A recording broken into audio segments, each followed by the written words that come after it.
স্বাগত বিরতির সংবাদ রাত ৯টায় বাংলাদেশের সঙ্গে আছি গোলাম কিবরিয়া এবং আমি সুমনা সিনি। শুরুতেই জানাচ্ছি শিরোনামগুলো।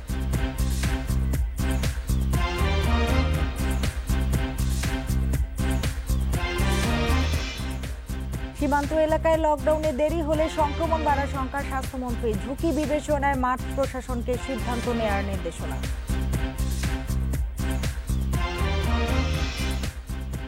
আগামী ৩ মাসে আসছে চীনের ১.৫ কোটি করোনা টিকা। দ্বিতীয় ডোজ ভিন্ন কোম্পানির না নেয়ার পরামর্শ বিশেষজ্ঞদের।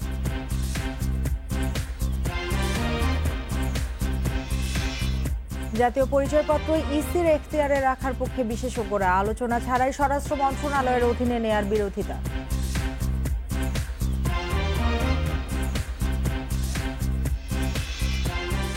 রাজধানীর কলাবাগানে এক নারী চিকিৎসকের মরদেহ উদ্ধার। ধারালো অস্ত্রের আঘাতেই মৃত্যু। ধারণা পুলিশের, আটক ৩।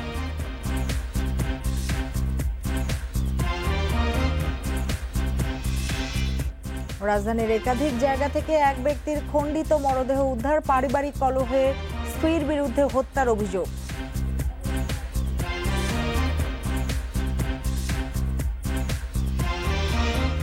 এতক্ষণ শিরোনামগুলো জানাচ্ছিলাম, এবার জানাবো পুরো খবর।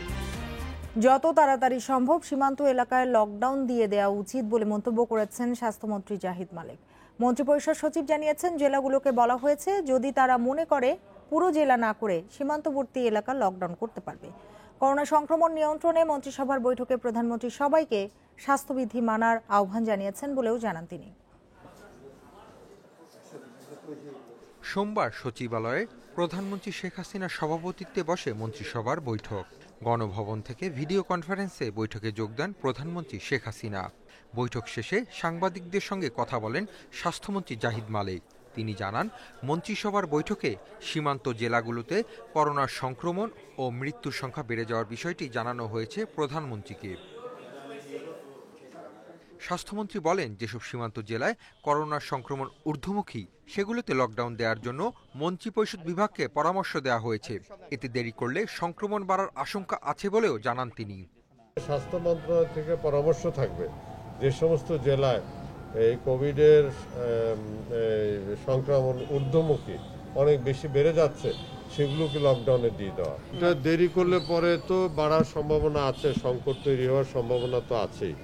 মন্ত্রিপরিষদ সচিব জানান, করোনা সংক্রমণের জন্য যেসব স্থান ঝুঁকিপূর্ণ সেখানে লকডাউন দেওয়ার জন্য মাঠ প্রশাসনকে নির্দেশনা দেওয়া হয়েছে।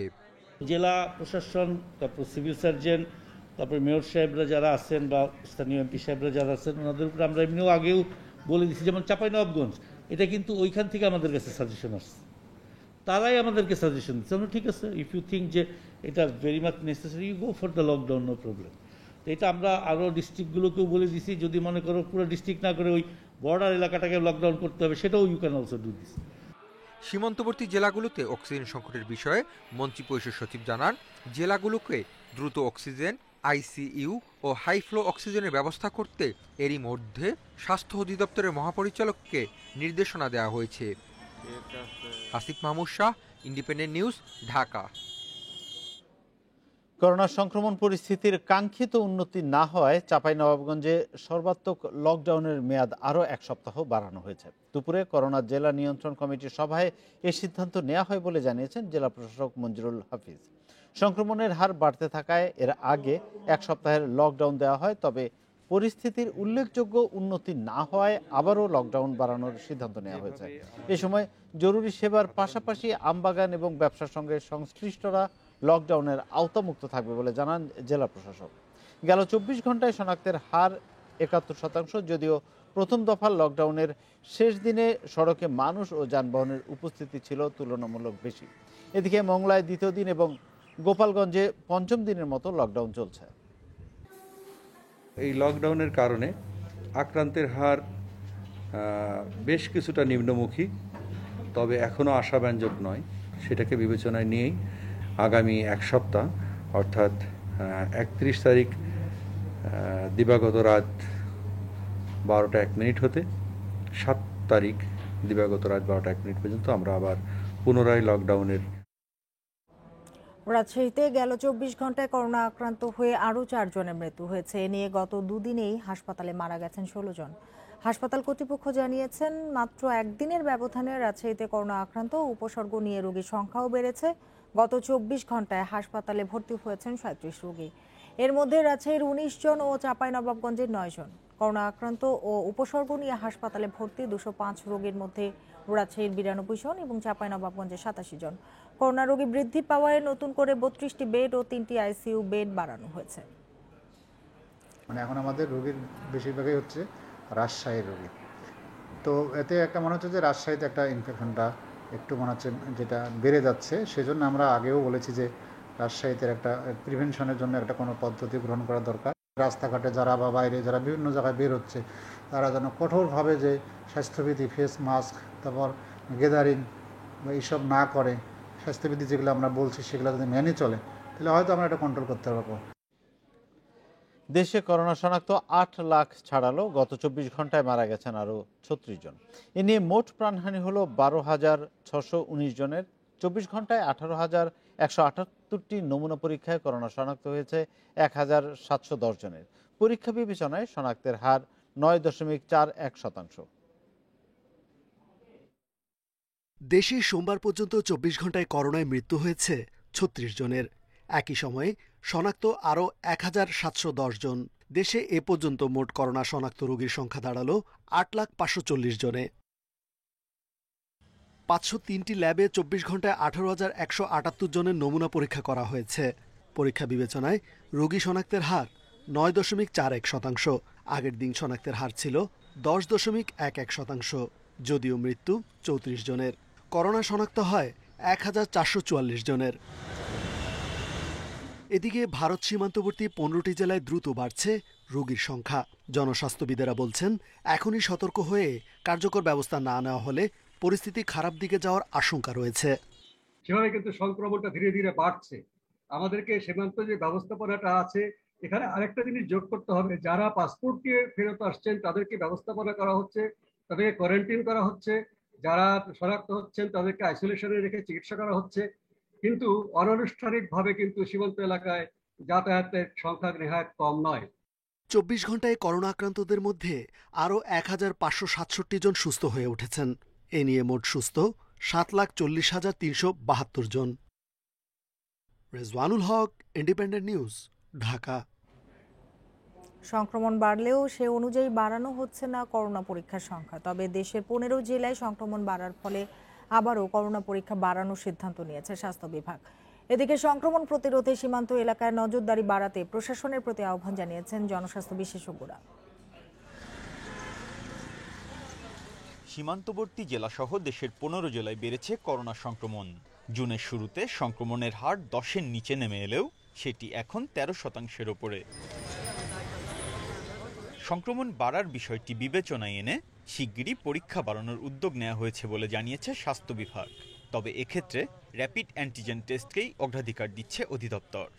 টেস্ট বাড়ানোর জন্য আমরা ওই র্যাপিড টেস্টগুলোকে বারবার ইউটিলাইজ করার জন্য বলছি। যারা যারা উপজেলা আছে, উপজেলা হেলথ কমপ্লেক্সগুলোতে এটা যেন ইউটিলাইজ করা যায়। মানুষজন অ্যান্টিজেন টেস্টের প্রতি কেন জানি একটা আছে আর কি, এটা ইউজ করতে চাচ্ছে কম আরটিপিসিআর, কিন্তু আমরা চাচ্ছি অ্যান্টিজেন, কারণ এখন তো অসংক্রমণ বেশি। এদিকে রাজধানীর করোনা টেস্টের বুথগুলোতেও দেখা গেছে পরীক্ষা করাতে আসা মানুষের ভিড়। নির্ধারিত সময়ে পরীক্ষার রিপোর্ট পাওয়া গেলেও সিরিয়াল নিয়ে ভোগান্তি পোহাতে হচ্ছে বলে জানিয়েছে সাধারণ মানুষ। টেলিফোনে সিরিয়াল নিয়েছি, আমার সিরিয়াল 10, কিন্তু আজকে আমরা 9টার পরে আসছি, আমার ওই দাঁড়াই দিয়েছে ওইখানে। তাহলে ওই সিরিয়ালটা মেনটেন করলে আমার মনে ভালো হইতো আর কি। গত 3 দিন ধরে ট্রাই করছি, গতকালকে সুযোগ পাইছি। এদিকে সংক্রমণ প্রতিরোধে সবাইকে স্বাস্থ্যবিধি মেনে চলার পরামর্শ জনস্বাস্থ্য বিশেষজ্ঞদের। পাশাপাশি ভারতীয় ভেরিয়েন্ট যেন দেশে ছড়িয়ে পড়তে না পারে সে বিষয়টি নিশ্চিতে সীমান্ত এলাকায় নজরদারি বাড়ানোর পরামর্শ তাদের। সীমান্তবর্তী সবগুলা জেলাতেই লকডাউন দিতে হবে এবং সেইখানে জনসাধারণকে মাস্ক পরাতে হবে, স্বাস্থ্যবিধি মানাতে হবে। সাসপেক্টেড কেস কিংবা শনাক্ত হচ্ছে তাদের কন্ট্যাক্ট ট্রেসিং, কোয়ারেন্টাইন, আইসোলেশন এগুলো সঠিকভাবেই করতে হবে। করোনার 502টি পরীক্ষাগারের মধ্যে আরটিপিসিআর এর মাধ্যমে পরীক্ষা করা হচ্ছে 129টি পরীক্ষাগারে। জিন এক্সপার্ট মেশিন ব্যবহৃত হচ্ছে 43টি পরীক্ষাগারে এবং বাকি 330টিতে পরীক্ষা হচ্ছে র্যাপিড অ্যান্টিজেনের মাধ্যমে।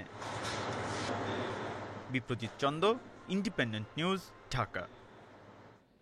আগামী 3 মাসে 50 লাখ ডোজ করে চীনের করোনা টিকা দেশে আসার কথা রয়েছে জানালেন স্বাস্থ্যমন্ত্রী জাহিদ মালেক। দুপুরে ক্যাবিনেট মিটিং শেষে সময়মতো চীনের টিকা পাওয়ার আশা প্রকাশ করেন তিনি। স্বাস্থ্যমন্ত্রী বলেন, মোট 1.5 কোটি ডোজ টিকা আসবে চীন থেকে। জুন, জুলাই ও আগস্টে এই টিকা দেশে পৌঁছানোর কথা। চীনা টিকা মেডিকেল শিক্ষার্থী সহ সব সরকারি বেসরকারি বিশ্ববিদ্যালয়ের শিক্ষার্থীদের অগ্রাধিকার ভিত্তিতে দেওয়া হবে। এরপর বিশ্ববিদ্যালয়গুলো খুলে দেওয়া হবে। রাশিয়ার করোনা টিকা দেশে আনার বিষয়েও সরকার সিদ্ধান্ত নিয়েছে বলে জানান মন্ত্রী। ফাইজারের টিকা প্রসঙ্গে স্বাস্থ্যমন্ত্রী বলেন, আজ দেশে পৌঁছাবে এই টিকা। যাদের রেজিস্ট্রেশন করা আছে তাদেরকে অগ্রাধিকার ভিত্তিতে ফাইজারের টিকা দেওয়া হবে। চাইনিজ ভ্যাকসিন যদি চলে আসে, যেটা আমরা এখন পাওয়ার পথে, আমাদের এখন এগ্রিমেন্টের পথে, সেই এগ্রিমেন্ট হওয়ার পরে আমরা আশা করি জুন মাসে 50 লক্ষ, জুলাই মাসে 50 লক্ষ, অগাস্টে 50 লক্ষ ডোজ আমরা পেতে পারি। অক্সফোর্ড অ্যাস্ট্রাজেনেকার টিকার প্রথম ডোজ যারা নিয়েছেন তাদের অন্য টিকার দ্বিতীয় ডোজ নেওয়া উচিত হবে না বলে মনে করছেন বিশেষজ্ঞরা। স্বাস্থ্য অধিদপ্তর বলছে, টিকার সংকট থাকলেও বিভিন্ন উৎস থেকে টিকা সংগ্রহের চেষ্টা চলছে। শাহ আলম, 19 মে করোনার টিকার দ্বিতীয় ডোজ নেওয়ার কথা থাকলেও টিকা স্বল্পতায় কয়েকবার কেন্দ্রে এসে ফিরে গেছে। আমি 19 তারিখে আমার ডেট লেখা আছে এবং মোবাইলে মেসেজ গেছে 19 তারিখ থেকে আজকে 28 তারিখ পর্যন্ত আমি প্রত্যেক দিন এসে ঘুরতেছি। সকাল 7টা থেকে একবার আমরা 1টা 2টা পর্যন্ত ঘুরতেছি, কিন্তু ওরা টিকা দিচ্ছে এই অবস্থা, কোনো একটা ডেট দিতেছি না। তার মতো একই অবস্থা আরও অনেকে। দ্বিতীয় ডোজের টিকা এখনও না পাওয়ায় অনিশ্চয়তায় পড়েছেন তারা। দিন যাচ্ছে, প্রতিনিয়ত বিভিন্ন নিউজে আসছে যে টিকা শেষ হয়ে গেছে অলরেডি। যারা সেকেন্ড ডোজে দিবে তাদেরই টিকা নাই। এখন আমরা যারা শেষের দিকে দিয়েছি আমাদের তার সম্ভাবনাই নাই। সে ঘুরে যাচ্ছি, টিকার খুঁজও পাচ্ছি না, লাইনে দাঁড়িয়ে আছি। ওরা পরে বলে দেয় যে টিকা শেষ হয়ে গেছে, আর দেওয়া যাবে না আজকে। প্রথম ডোজের টিকা নেওয়া বন্ধ থাকলেও এখন দ্বিতীয় ডোজের টিকা দিতে হিমশিমে হাসপাতাল কর্তৃপক্ষ। যেটুকু মজুদ আছে সেটা কিন্তু সেভাবে চালিয়ে যাওয়া হচ্ছে এবং সবাইকে বলা হচ্ছে সেকেন্ড ডোজের মেসেজটা পাওয়ার পরে আসেন, কারণ ভিড় করলে কিন্তু সেখান থেকে কিন্তু সংক্রমণটা ছড়িয়ে পড়বে স্বাস্থ্যবিধি না মানলে। পেশেন্টিং করে চালানো হচ্ছে এবং যে ডোজটা আমাদের বাকি আছে, আপনি জানেন যে সবাই আতঙ্কিত হয়ে যদি চলে আসে লাভ তো হবে না, কারণ আমাদের তো জানেন ঘাটতিটা আছে। স্বাস্থ্য অধিদপ্তর বলছে, সম্ভাব্য সব জায়গা থেকেই টিকা সংগ্রহের চেষ্টা করছে সরকার। আমরা চেষ্টা করছি যে কোনো সোর্স থেকে এই টিকাটা আনার জন্য, যদি আমরা আনতে পারি এটা কভার করে দেব। পরাজয়ের সঙ্গে আপনারা যোগাযোগ করছেন? আমরা ইউকের সাথে যোগাযোগ করেছি, আমরা কানাডার সাথে যোগাযোগ করেছি, আমরা ইউএস এর সাথে যোগাযোগ করেছি। প্রথম ডোজের টিকা নেয়ার পর অন্তত 3 থেকে 4 মাসের মধ্যে দ্বিতীয় ডোজ টিকা গ্রহণ নিরাপদ বলছেন বিশেষজ্ঞরা। পৃথিবীর যতগুলো গবেষণা হচ্ছে এখন পর্যন্ত যে এই অ্যাস্ট্রাজেনেকার টিকা নেওয়ার পর অন্য কোনো টিকা নিতে পারবো কিনা, এমন কোনো গবেষণা কিন্তু পাওয়া যায়নি। সেই জন্য আমরা এখন কোনো অ্যাডভাইস করছি না যে প্রথম ডোজ নেওয়ার পরে অ্যাস্ট্রাজেনেকার টিকা নেওয়ার পরে অন্য কোনো টিকা নিতে পারবে, এমন কোনো আবিষ্কার নেই। সেজন্য আমরা না নেওয়ার জন্য পরামর্শ দিচ্ছি। প্রথম ডোজ নেওয়ার পরে কিন্তু আমরা 3 থেকে 4 মাস সময় পাবো দ্বিতীয় ডোজ নেওয়ার জন্য। টিকা গ্রহীতাদের হতাশ না হয়ে অপেক্ষার পরামর্শও দিচ্ছেন বিশেষজ্ঞরা। Nahid Kamal, independent news, Dhaka. হাসপাতালে চিকিৎসাধীন খালেদা জিয়ার উন্নত চিকিৎসার জন্য বিদেশে যাওয়ার বিধিনিষেধ প্রত্যাহারের দাবি জানিয়েছেন বিএনপির স্থায়ী কমিটির সদস্য নজরুল ইসলাম খান। সোমবার সকালে সাবেক রাষ্ট্রপতি প্রয়াত জিয়াউর রহমানের স্মরণে এক আলোকচিত্র প্রদর্শনীর অনুষ্ঠানে এ দাবি জানান তিনি। নজরুল ইসলাম খান বলেন, খালেদা জিয়া অসুস্থ, দেশের যে কোনো মানুষের মতো এবং অন্যান্য রাজনৈতিক নেতাদের মতোই তার চিকিৎসার জন্য প্রয়োজনে বাইরে যাওয়ার সুযোগ দেওয়া উচিত সরকারের।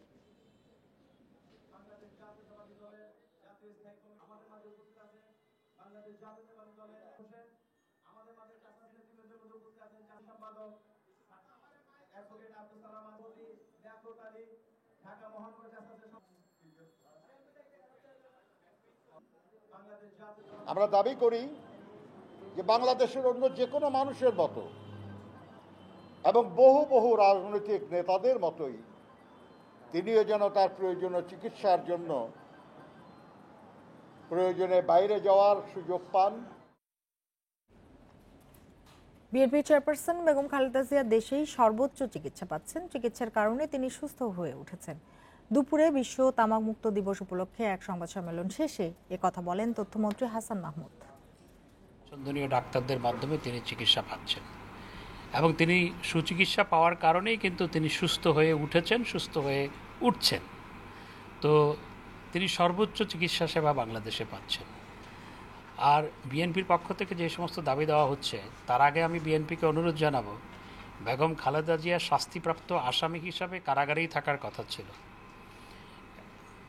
জাতীয় পরিচয়পত্র বা এনআইডি কার নিয়ন্ত্রণে থাকবে তা নিয়ে চলছে টানাপোড়েন। বিশেষজ্ঞরা বলছেন, সাংবিধানিক প্রশ্ন না উঠলেও সব পক্ষকে নিয়ে আলোচনা ছাড়াই হুট করে এনআইডি স্বরাষ্ট্র মন্ত্রণালয়ের অধীনে নেওয়ার সিদ্ধান্ত ঠিক হয়নি। তারা বলছেন, এনআইডি নির্বাচন কমিশনের অধীনে না থাকলে সাংবিধানিক প্রতিষ্ঠানটির স্বাধীন সত্তা বিনষ্ট হতে পারে।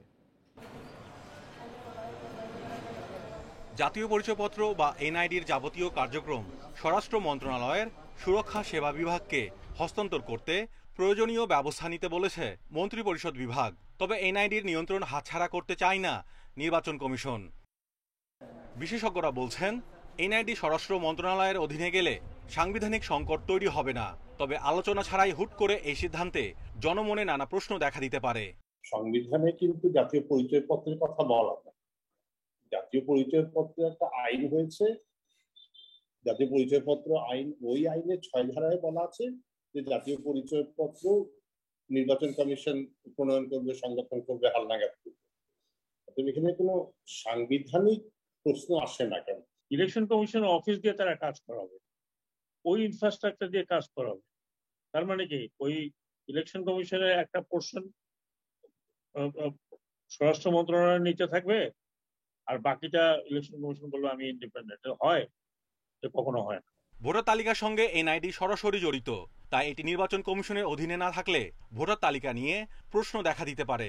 তাদের কোনো অর্গানাইজেশন কোনো গ্রাফ তৈরি করেছে কিনা হঠাৎ করে চাইলে তো আর দেওয়া যাবে না। তাছাড়া সিএসের বক্তব্য মতে ইলেকশন কমিশনের সাথে এর আগে কোনো আলোচনাই হয়। এটা যে সরকার নির্বাচন কমিশনকে নির্দেশ দিয়েছে যে তুমি হস্তান্তরের ব্যবস্থা করো বা প্রস্তাব দাও, এটা আমার মনে হয় খুবই অনাকাঙ্ক্ষিত।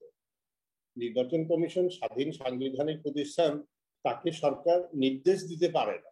এনআইডি নিয়ে আরো আলোচনা করে সিদ্ধান্ত নেয়ার প্রয়োজন বলে মনে করছেন বিশেষজ্ঞরা। অনেক সময় নিয়ে আলোচনা করে ওয়ে আউট বের করে তারপরে ওনাদের চ্যানেল তৈরি করতে হবে। ইলেকশন কমিশনের চ্যানেলকে ব্যবহার করা যাবে না, তাহলে পলিটিসাইজড হবে ইলেকশন কমিশন। 2007 সাল থেকে ছবিসহ ভোটার তালিকা এবং জাতীয় পরিচয়পত্র দিয়ে আসছে নির্বাচন কমিশন। Mahmudul Hasan, independent news, Dhaka. ভূপ্রকৃতির গঠনের কারণে ভূমিকম্পের ডেঞ্জার জোনে সিলেট অঞ্চল। বিশেষজ্ঞরা বলছেন, সক্রিয় চ্যুতি ও ভূমিকম্পের উৎপত্তি স্থল কাছাকাছি হওয়ায় বড় ভূমিকম্প সবচেয়ে বেশি ক্ষতিগ্রস্ত হতে পারে উত্তর পূর্বের এই জনপদটি। শনিবার ও রোববার 5 বার ভূমিকম্পে কেঁপে ওঠে সিলেট। বিশেষজ্ঞরা বলছেন, ছোট ছোট ভূমিকম্প বড় মাত্রার ভূমিকম্পের পূর্ব লক্ষণ। তবে আতঙ্কিত না হয়ে নগরবাসীকে সতর্ক থাকার পরামর্শ দিচ্ছেন তারা। এখানেই যে এই বড় ভূমিকম্পটা হবে সেটা ঠিক না। এই বেল্টেরটাই, যেটা নেপালও কিছু অংশ আছে, ইন্ডিয়ার ওই সাইডে মিয়ানমার, এই অঞ্চলটায়, পুরো এই অঞ্চলটায় আমরা বড় কোনো ভূমিকম্প অনুভব করতে বা এই বড় বড় কোনো ভূমিকম্পের সম্মুখীন হতে পারি। সিলেট থেকে মাত্র 200 কিলোমিটার দূরেই ভারতের সক্রিয় ভূমিকম্প জোন ডাউকি ফল্ট। সবশেষ 5 দফা ভূমিকম্পের উৎপত্তি স্থলও সিলেটের মধ্যেই।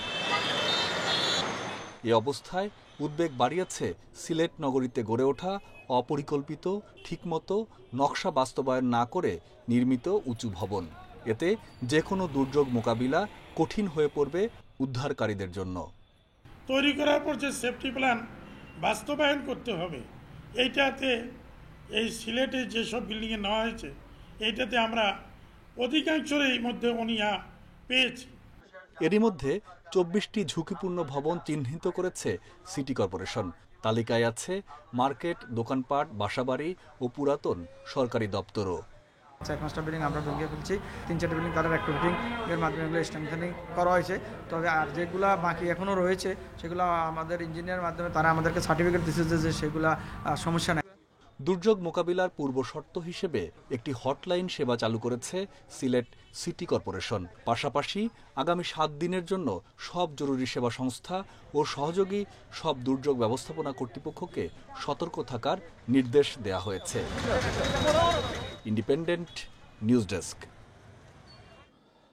2 সদস্যের প্রতারক চক্র, একজন নিরাপত্তা প্রহরী, আরেকজন দিনমজুর। ইউটিউব দেখে খুলেছেন ব্লগ, নামে ট্রাভেল এজেন্সির হলেও ব্যবসা কলগার্লের। সুন্দরী তরুণীদের ছবি দেখিয়ে নারী কণ্ঠে আকৃষ্ট করেন গ্রাহক, তারপর টাকা হাতিয়ে দেন গা ঢাকা। সম্প্রতি এই দুজনকে গ্রেফতার করেছেন গোয়েন্দারা। নামে ট্রাভেল এজেন্সি হলেও আসলে অবৈধ কলগাল সার্ভিসের ব্লগ। সুন্দরী নারীর ছবিসহ দেয়া হয় চটকদার সব বিজ্ঞাপন। যোগাযোগ করলেই রেজিস্ট্রেশন ফি 260 টাকা। এরপর দেয়া হয় ছবি দেখানো নারীর নম্বর। ফোন করলে আসে 500 থেকে 1,500 টাকার আগাম দেয়ার অনুরোধ। অনলাইন মোবাইল ব্যাংকিংয়ে টাকা দিলেই বিচ্ছিন্ন যোগাযোগ।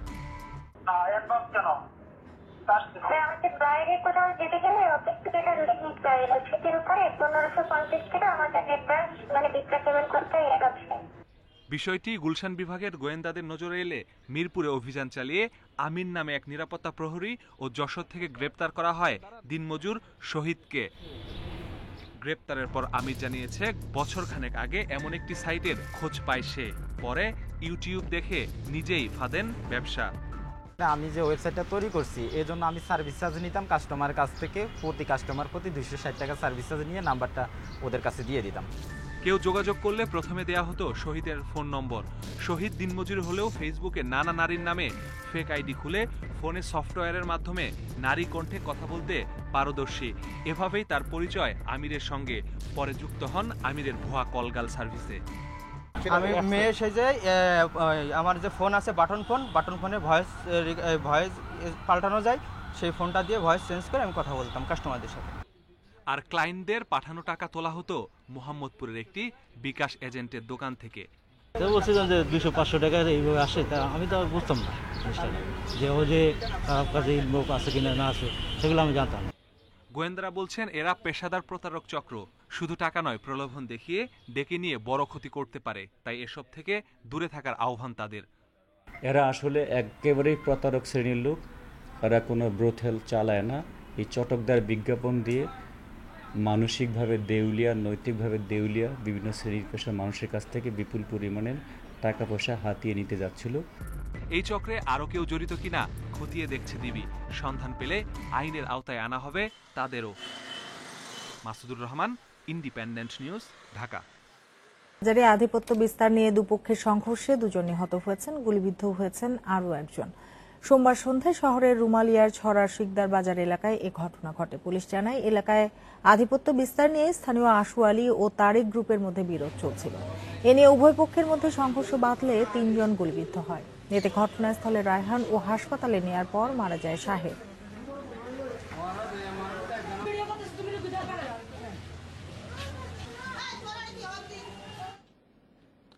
রাজধানীর কলাবাগানে বেসরকারি হাসপাতালের এক নারী চিকিৎসকের মরদেহ উদ্ধার করেছে পুলিশ। মৃত চিকিৎসকের নাম সাবিরা রহমান লিপি। তিনি গ্রিন রোডের গ্রিন লাইফ হাসপাতালের রেডিওলজিস্ট হিসেবে কর্মরত ছিলেন। পুলিশের ধারণা, ধারালো অস্ত্রের আঘাতেই তার মৃত্যু হয়েছে। এ ঘটনায় জিজ্ঞাসাবাদের জন্য বাড়ির দারোয়ান সহ 2জনকে আটক করেছে পুলিশ। 50/1 কলাবাগানের এই বাসাটিতে ভাড়া থাকতেন গ্রিন লাইফ হাসপাতালের চিকিৎসক সাবেরা রহমান। সোমবার সকালে তার ঘরে আগুন দেখে ফায়ার সার্ভিসে খবর দেন প্রতিবেশীরা।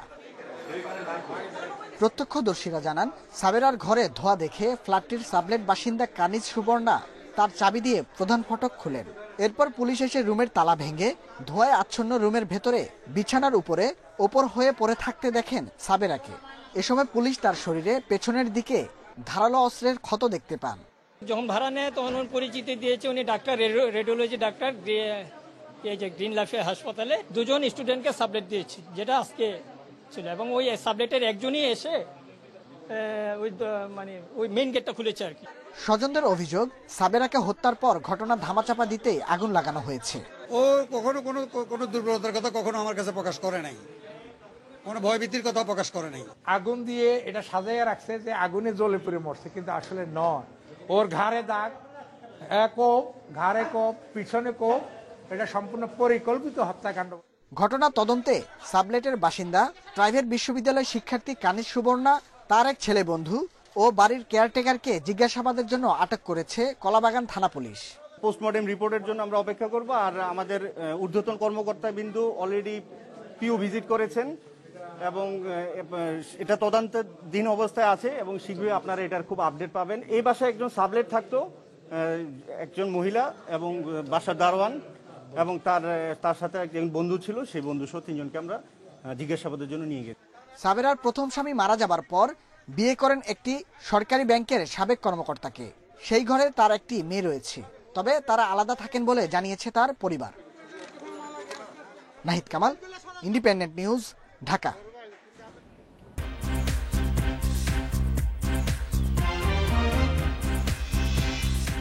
আফগানিস্তানের প্রস্তুতি ম্যাচ দেখে শক্তি দুর্বলতার খোঁজে বাংলাদেশ, করোনা মুক্ত হয়ে ইব্রাহিম ফেরায় লাল সবুজের স্বস্তি।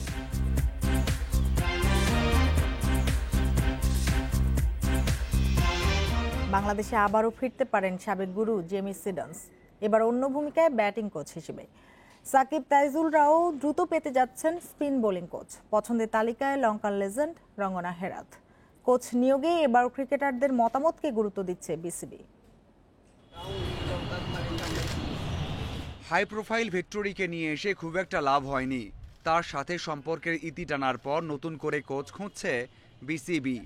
আপাতত সোহেল ইসলাম দেখভাল করছেন মিরাজ তাইজুলদের। সামনের ব্যস্ততা আর বৈশ্বিক আসরের কথা মাথায় রেখে বিদেশি কাউকে নিয়োগ দিতে চায় বিসিবি। 3 জনের সংক্ষিপ্ত তালিকা থেকে রেসে এগিয়ে আছেন লঙ্কান লেজেন্ড রঙ্গনা হেরাত। আমরা কিছু শর্ট লিস্ট করেছি, তার মধ্যে মনে করেন যে স্পিন কোচ আপনার এশিয়ারই আছে 2-3 জন, তার মধ্যে একজন হলো শ্রীলঙ্কান আর একজন ইন্ডিয়ান, আরেকজন আছে পাকিস্তানের।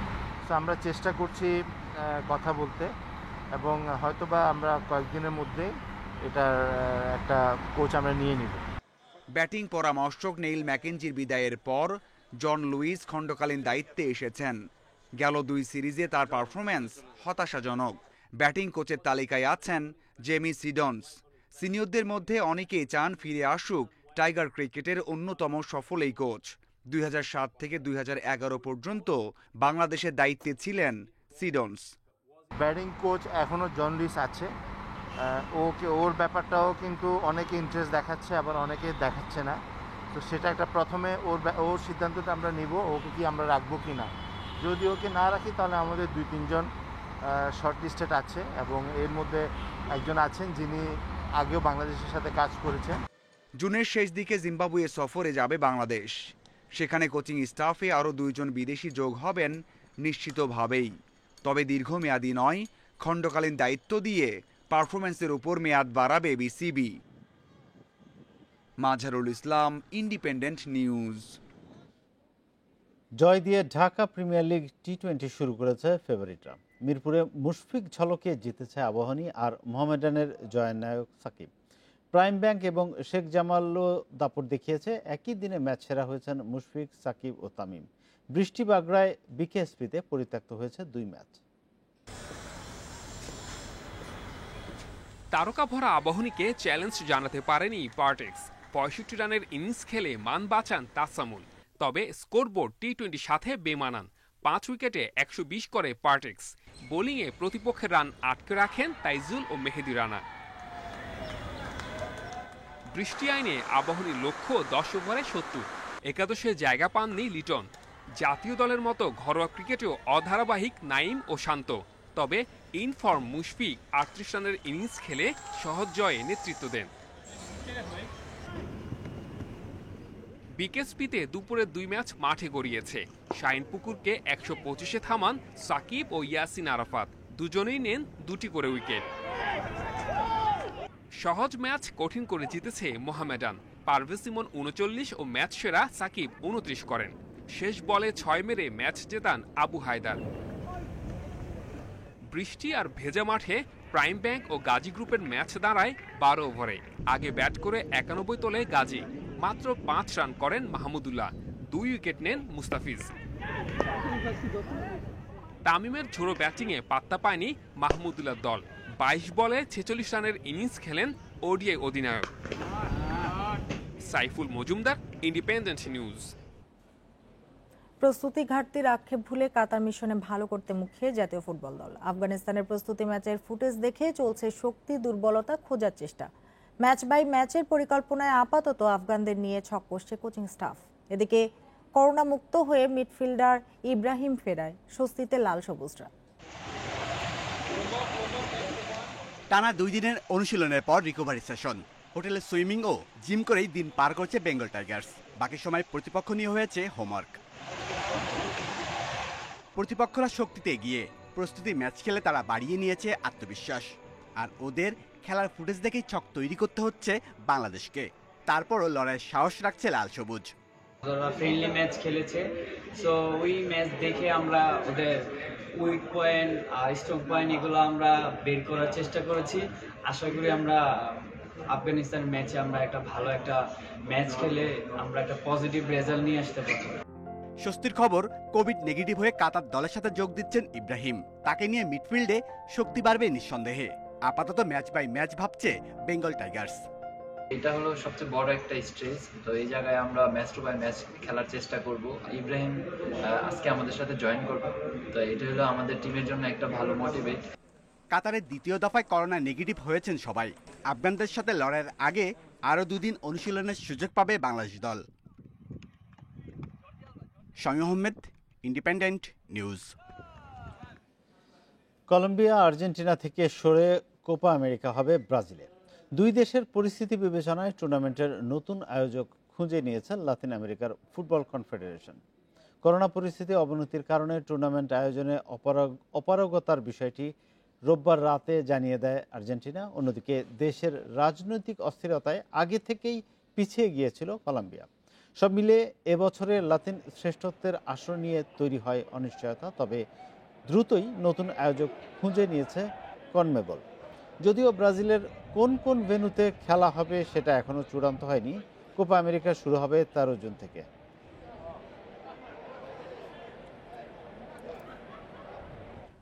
অনুশীলনের জন্য দ্রুত স্থায়ী জায়গা পেতে যাচ্ছে আর্চারি ফেডারেশন। বিশ্বকাপের সাফল্যের পর আর্চারির উন্নয়নে বাড়তি নজর দেওয়ার আশ্বাস দিয়েছেন ক্রীড়া প্রতিমন্ত্রী জাহিদ আহসান রাসেল।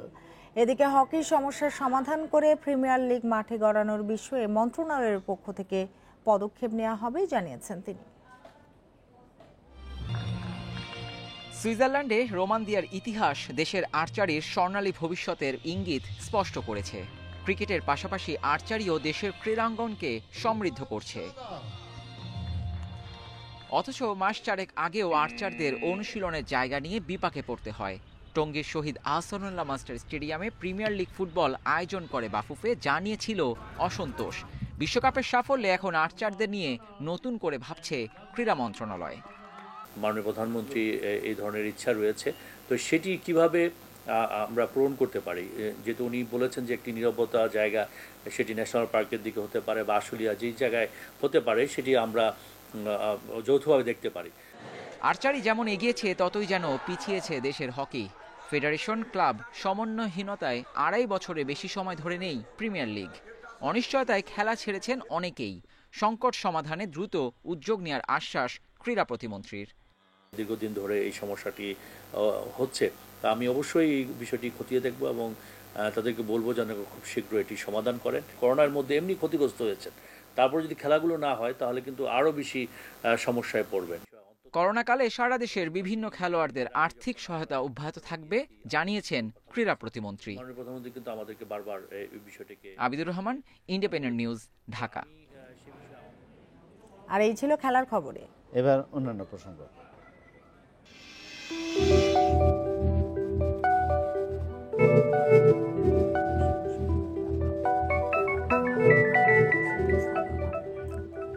টক মিষ্টি স্বাদের এ ফলটি অনেকেরই অচেনা।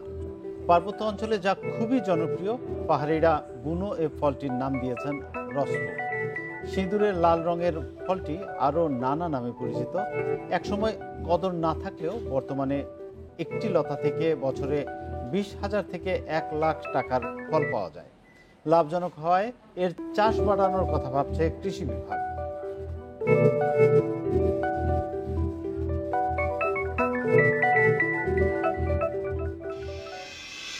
আর এ নিয়ে প্রতিবেদন থাকছে সংবাদের শেষ অংশে। যাচ্ছি পরের প্রসঙ্গে। এলপি গ্যাসের দাম প্রতি 12 কেজি সিলিন্ডারে আরও 64 টাকা কমানো হয়েছে। 906 টাকা থেকে 842 টাকা নির্ধারণ করেছে Bangladesh energy regulatory commission BERC. কাল থেকে নতুন দামে বিক্রি হবে এলপি গ্যাস। সোমবার এক অনলাইন সংবাদ সম্মেলনে নতুন দাম ঘোষণা করেন জ্বালানি খাতের নিয়ন্ত্রণ সংস্থা বিইআরসি। গত ডিসেম্বরে বিইআরসিতে এলপিজির দাম বৃদ্ধির প্রস্তাব করে এলপিজি সরবরাহকারী কোম্পানিগুলো। প্রস্তাব মূল্যায়ন করে গত 14 জানুয়ারি দাম নির্ধারণ নিয়ে গণশুনানি করে বিইআরসি। বিশ্ববাজারের সাথে মিল রেখে গত এপ্রিলে প্রথমবারের মতো এলপিজির দাম নির্ধারণ করা হয়। সোমবার এক অনলাইন সংবাদ সম্মেলনে দ্বিতীয় দফায় এলপিজির নতুন দাম ঘোষণা করে নিয়ন্ত্রক সংস্থা বিইআরসি। এবার 12 কেজি সিলিন্ডারের দাম কমেছে 64 টাকা। 3টা কম্পোনেন্ট নিয়েই আমাদের প্রাইস অ্যাডজাস্টমেন্টটা হয় এবং তার ভিত্তিতে আমরা গত এপ্রিলে মে মাসের জন্য সৌদি কন্ট্রাক্ট প্রাইসের যে ঘোষণা তার ভিত্তিতে আমরা জুন 2021-এ বাংলাদেশের এলপিজির মূল্য সমন্বয়ের বিজ্ঞপ্তিটি যেটি প্রস্তুত করা হয়েছে। নতুন দর অনুযায়ী 15 কেজি সিলিন্ডার গ্যাস 1053 টাকার বেশি বিক্রি করা যাবে না, আর 20 কেজির দাম সর্বোচ্চ 1404 টাকা। এছাড়া গাড়িতে ব্যবহৃত এলপিজির নতুন দাম লিটার প্রতি 41 টাকা 74 পয়সা নির্ধারণ করা হয়েছে, যা আগে ছিল 44 টাকা 70 পয়সা। সম্মেলনে বিইআরসি চেয়ারম্যান জানান, কেউ যেন বেশি দামে এলপিজি বিক্রি না করতে পারে সেজন্য নজরদারি করবে স্থানীয় প্রশাসন। Ishrat Suma, independent news, Dhaka. ঢাকার কামরাঙ্গীর চরের ইসলামনগরে ভেজাল জুসের কারখানায় অভিযান চালিয়ে বিপুল পরিমাণ অনুমোদনহীন জুস জব্দ করেছে মহানগর গোয়েন্দা পুলিশ। ওই কারখানায় অস্বাস্থ্যকর পরিবেশে 7 ধরনের পণ্য তৈরি করা হতো। কারখানার মালিককে আটক করার পর ডিবি পুলিশ বলছে তার বিরুদ্ধে মামলা করা হবে। অস্বাস্থ্যকর ও নোংরা পরিবেশে এভাবেই ম্যাঙ্গো জুস, অরেঞ্জ জুস, তেঁতুলের চাটনি সহ নানা ধরনের খাদ্যদ্রব্য তৈরি হচ্ছিল কামরাঙ্গীরচরের আলম ফুড প্রোডাক্টের কারখানায়। কারখানাটির মালিক শাহিন আলম জানান, প্রায় 2 মাস ধরে তিনি এই কারখানা চালাচ্ছেন। মাত্র 8ম শ্রেণী পাশ করা শাহিন কোনো কেমিস্টের সহযোগিতা ছাড়া নিজেই তৈরি করছিলেন এসব খাদ্যদ্রব্য। কেমিক্যাল মিটফুডে থেকে আনি, আর ওই মালটি হলো বেগম বাজার কিছু দোকানদারের থেকে বিক্রি করা হয়, আর কিছুটা গ্রামে যায়, মানে ওই দোকানদার গো মারফতে আর কি যায় ঢাকার বাইরে, ওরা বিক্রি করে দোকানদার আমগো থেকে আলে আর কি। ডিবি পুলিশ বলছে, বিএসটি এর অনুমোদনহীন প্রতিষ্ঠানটি 7 ধরনের খাদ্যদ্রব্য তৈরি করত। কোনো রকম পরীক্ষা নিরীক্ষা ছাড়া, কোনো রকম কেমিস্ট ছাড়া এটা সে নিজেই তৈরি করে। এটা সম্পূর্ণ অবৈধ এবং এইটা খেলে বাচ্চা এবং মানুষ সবারই দেহে মারাত্মক ধরনের ক্ষতি হবে।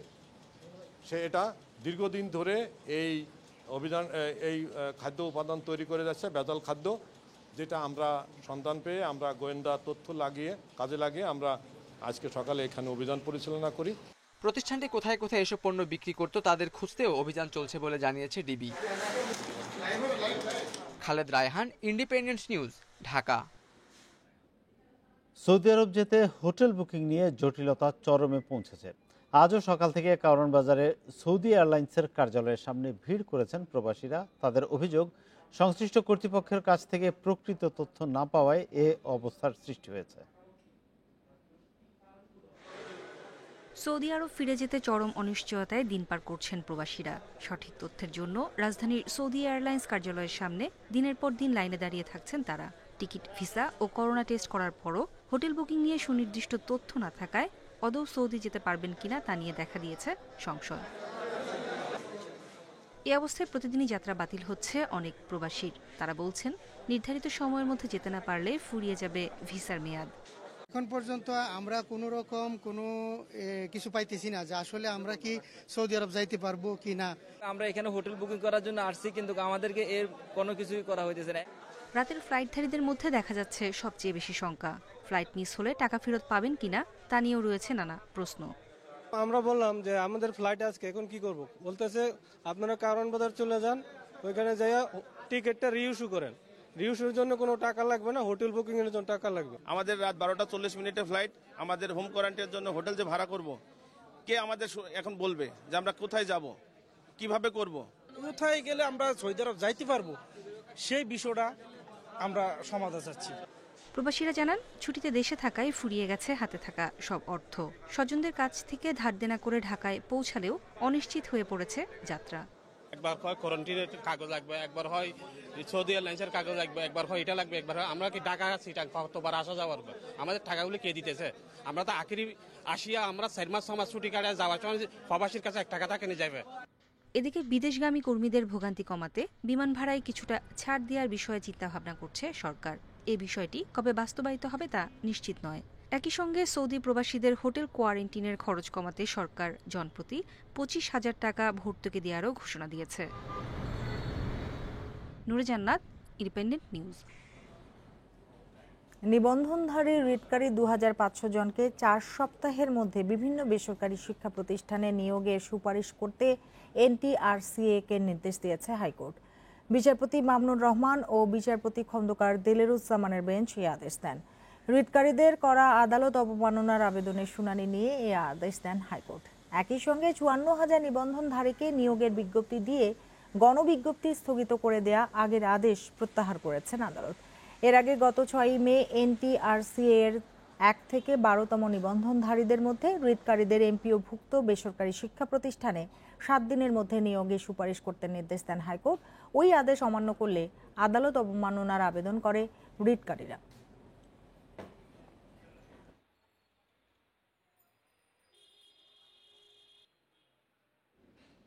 উপকূলীয় অঞ্চলে নদী ভাঙন প্রতিরোধ এবং টেকসই বেড়িবাঁধের দাবিতে লক্ষ্মীপুরে মানববন্ধন ও বিক্ষোভ করেছে সর্বস্তরের মানুষ। সকালে কমলনগর উপজেলার মাতব্বর হাট এলাকায় ঘণ্টাব্যাপী এই কর্মসূচি পালন করে নদীপাড়ের বাসিন্দারা। এতে অংশ নেয় বিভিন্ন রাজনৈতিক দল, স্বেচ্ছাসেবী সংগঠন, শিক্ষা প্রতিষ্ঠানের শিক্ষার্থী সহ সর্বস্তরের মানুষ। বক্তারা বলেন, প্রতি বছর প্রাকৃতিক দুর্যোগে সীমাহীন দুর্ভোগে পড়েন উপকূলীয় এলাকার মানুষ। অনিয়ম, দুর্নীতি, যথাযথ সংস্কার না হওয়া এবং অপরিকল্পিত বাঁধের কারণেই অল্পতেই ভোগান্তি পোহাতে হয় লাখো মানুষকে। এজন্য দ্রুত ব্যবস্থা নেওয়ার দাবি তাদের।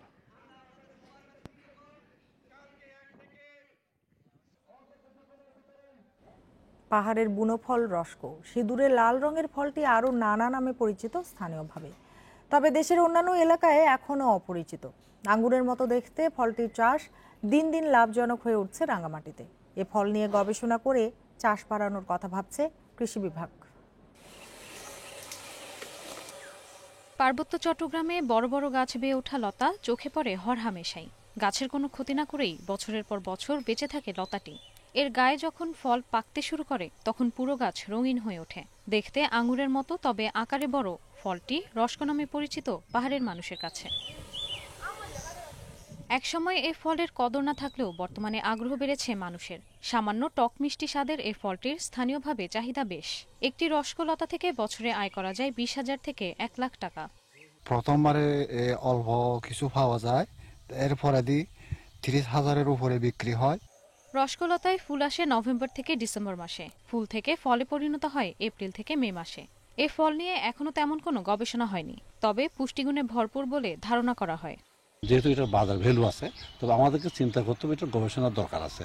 গবেষণা লব্ধ যদি থাকে তাহলে আমরা বলতে পারবো তার মধ্যে আরো কি কি আমাদের যে পুষ্টি গুণগুলো আছে, তাহলে পুষ্টির মানটা আমাদেরকে বের করে নিয়ে আসা লাগবে। রসকোর উৎপাদন নিয়ে স্থানীয় কৃষি বিভাগের কাছে কোনো তথ্য নেই। রসকো নিয়ে গবেষণা ও চাষাবাদ সম্প্রসারণের সুযোগ দেখছেন কৃষিবিদেরা। আমি ইতিমধ্যে আমাদের যে স্থানীয় গবেষণা প্রতিষ্ঠান আছে তাদেরকে বলেছি, অনুরোধ করেছি এই ফলটা নিয়ে একটু গবেষণা করার জন্য, কারণ এটা একটা উদীয়মান ফসল, জনগণের প্রচুর চাহিদা আছে, যার প্রেক্ষিতে এটা রসকো বা রক্ত, ওটা যে নামে পরিচিত হোক না কেন, এটার ব্যাপারে আমাদের অনেক কাজ করার সুযোগ আছে। এপ্রিল ও মে মাসে রসকো বাজারে পাওয়া যায়। স্থানীয় বাজারে এই ফলটি বিক্রি হয় 300 থেকে 400 টাকা কেজিতে। Independent news desk. আজকের বিরতিহীন রাত 9টায় বাংলাদেশে। ইন্ডিপেন্ডেন্ট টেলিভিশনের সব খবর আরও বিস্তারিত জানতে চোখ রাখুন আমাদের ফেসবুক, ইউটিউব এবং টুইটারে। সাথে থাকার জন্য ধন্যবাদ।